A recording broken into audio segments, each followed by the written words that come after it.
CERT book से प्रश्नावली 3.1 का आखिरी सवाल देखेंगे। प्रश्न नंबर 10। प्रश्न नंबर 10 में कहा गया है कि 3x3 कोट के ऐसे आवयवों की कुल कितनी संख्या होगी जिनकी प्रत्येक प्रविष्टियां 0 या 1 है। प्रविष्टियां मतलब होता है इनपुट, मतलब 0 और 1 अंक का प्रयोग करके हम 3x3 कोट के कुल कितने आवयवों की रचना कर सकते हैं, ये आपसे पूछा गया है। ठीक है, मल्टी चॉइस का सवाल है, बहुविकल्पी है।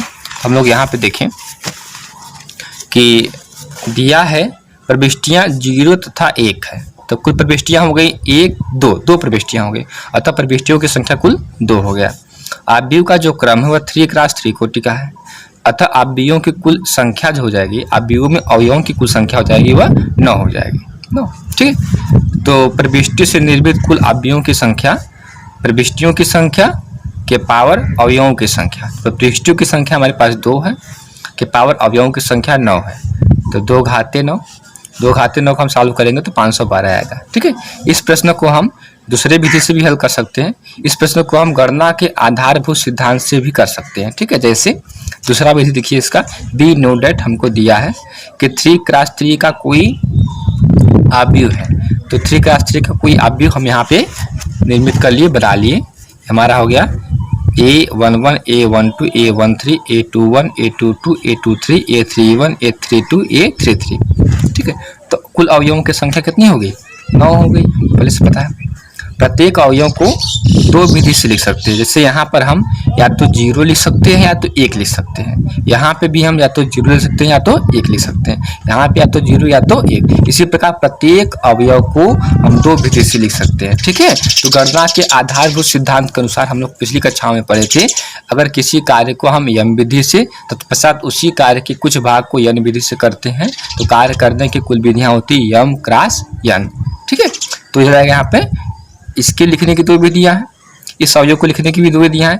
तो इस प्रकार हमने देखा कि सभी अवयवों को लिखने की कुल 2 विधियां हैं, तो कुल अवयव हमारे पास 9 है, तो 2 के घाते 9 तो 512। ठीक है, हम लोग इस प्रकार से भी इसको हल। प्रश्नावली 3.2 में देखिए कहा गया है, मान लीजिए ए एक आवयव ए है जो द्वितीय कोटि का है, पहली पंक्ति में 2 4 और दूसरे पंक्ति में 3 6 3 2। एक मैट्रिक्स बी है, मैट्रिक्स बी ये भी द्वितीय कोटि का ही है, पहली पंक्ति में 1 3 दूसरे पंक्ति में -2 5। एक मैट्रिक्स सी है जो भी द्वितीय कोटि का है, ये -2 5 3 और 4 है। तो निम्नलिखित का मान ज्ञात करना है। ठीक है, पहला सवाल है a + b a - b 3a - c a b और b a, इन तरीके से मान ज्ञात करना है। तो हम लोग पहला सवाल देखें a + b। ठीक है, तो गिवन डेट हमको दिया गया है, यहाँ पर हमने यहाँ पर नोट कर लिया कि हमको दिया है a की वैल्यू दिया गया है, b की वैल्यू और c की वैल्यू दिया गया है। तो सबसे पहले हम लोग देखेंगे जो पहला सवाल है a + b। ठीक है, तो a + b में क्या होगा कि हम a की वैल्यू पुटअप करें।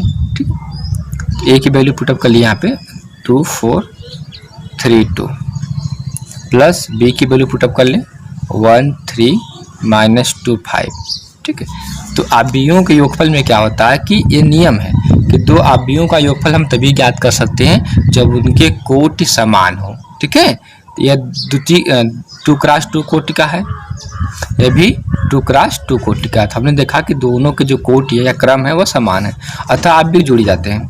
जोड़ने का सिंपल नियम होता है कि उसके संगत अवयव आपस में जोड़ते हैं। तो ठीक है, तो 2 में 1 जुड़ेगा या 3 हो जाएगा, 4 में 3 जुड़ेगा 7, 3 और -2 1 2 और 5 7। ठीक, इस प्रकार से यह सॉल्व हो जाता है। ठीक है, आगे हम लोग सवाल देखेंगे इसी का। प्रश्न नंबर 3, प्रश्न नंबर 3 है 3a - c। ठीक है, तो हम लोग यहाँ पे देखेंगे प्रश्न नंबर 3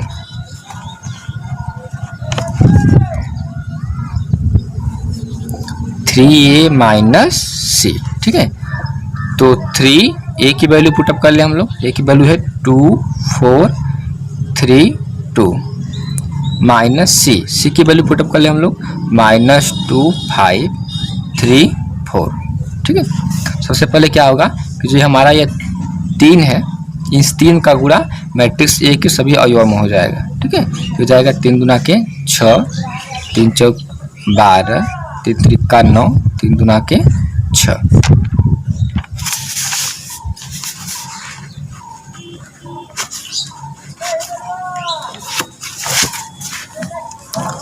माइनस 2 5 3 4। सॉल्व कर ले इसको हम लोग, तो 6 माइनस 2 है तो +2 हो गया, 12 माइनस 5 9 माइनस 3 और 6 माइनस 4 हो गया हमारा 6 2 8, 12 में से 5 गया 7 6 2। ठीक है, इस प्रकार से हमारा यह आंसर हो जाएगा। प्रश्न नंबर 1 का प्रश्न नंबर 4 देखिए। प्रश्न नंबर 1 का चौथा, इसमें कहा गया है कि a इंटू बी याद करना है। ठीक है, तो हम लोग यहाँ पे देखें 4 नंबर सवाल। ठीक है, a इंटू बी फाइंड करना है। ठीक है, तो a की वैल्यू पुटअप कर ले हम लोग। a की वैल्यू है 2 4 3 2 इंटू बी की वैल्यू है 1 3 माइनस 2 5। ठीक है, मल्टीप्लाई का नियम होता है कि पहले आव्यूह में स्तंभों की संख्या और दूसरे आव्यूह में पंक्तियों की संख्या आपस में बराबर हो। तो यहाँ पे अगर हम लोग इसका कोटि लिखते हैं तो 2 क्रॉस 2 कोटि का है, यहाँ भी 2 क्रॉस 2 कोटि का। तो हम लोग यहाँ देखेंगे कि जो इसमें स्तंभ है इसके पंक्ति के बराबर है, तो गुणा हो जाएगा। ठीक है, तो गुणा करिए, हो जाएगा हमारा पंक्ति का गुणा स्तंभ में होता है इस प्रकार से। ठीक है, 2 का गुणा 1 में 2 इंटू 1 प्लस 4 इंटू माइनस 2। ठीक है, अब इस पंक्ति का गुणा इस स्तंभ के साथ होगा। ठीक है, 2 इंटू 3 और 4 इंटू 5, 2 इंटू 3 प्लस 4 इंटू 5। अब यहाँ से दूसरे पंक्ति का गुणा होगा। ठीक है, पहले स्तंभ में फिर दूसरे स्तंभ में, तो 3 इंटू 1 और 2 into minus 2, 3 into 1 plus 2 into minus 2। इस दूसरे पंक्ति का गुणा दूसरे स्तंभ में होगा, 3 इंटू 3 प्लस 2 इंटू 5। ठीक है, 2 1 कम 2, 4 दूनी की 8 माइनस 8, 3 दूना के 6 प्लस 20। ठीक है, 3 1 कम 3 माइनस 4 9 प्लस 10। तो हो जाएगा हमारा -6 26 -1 19।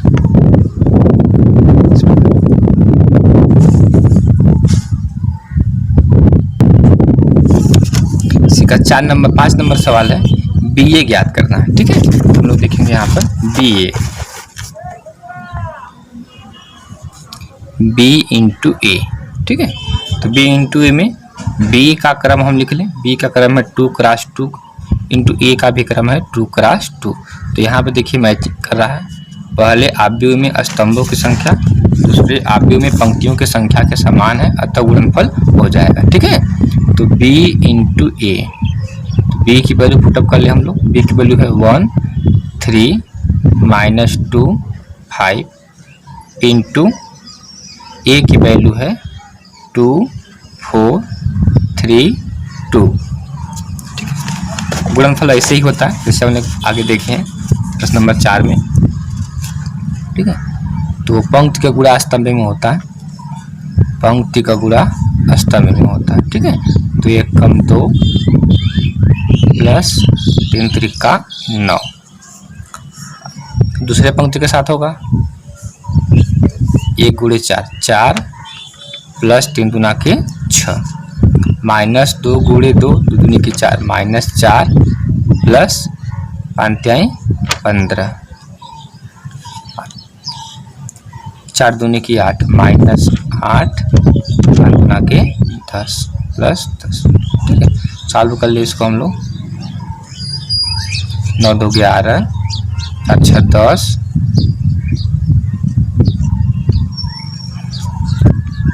11 2।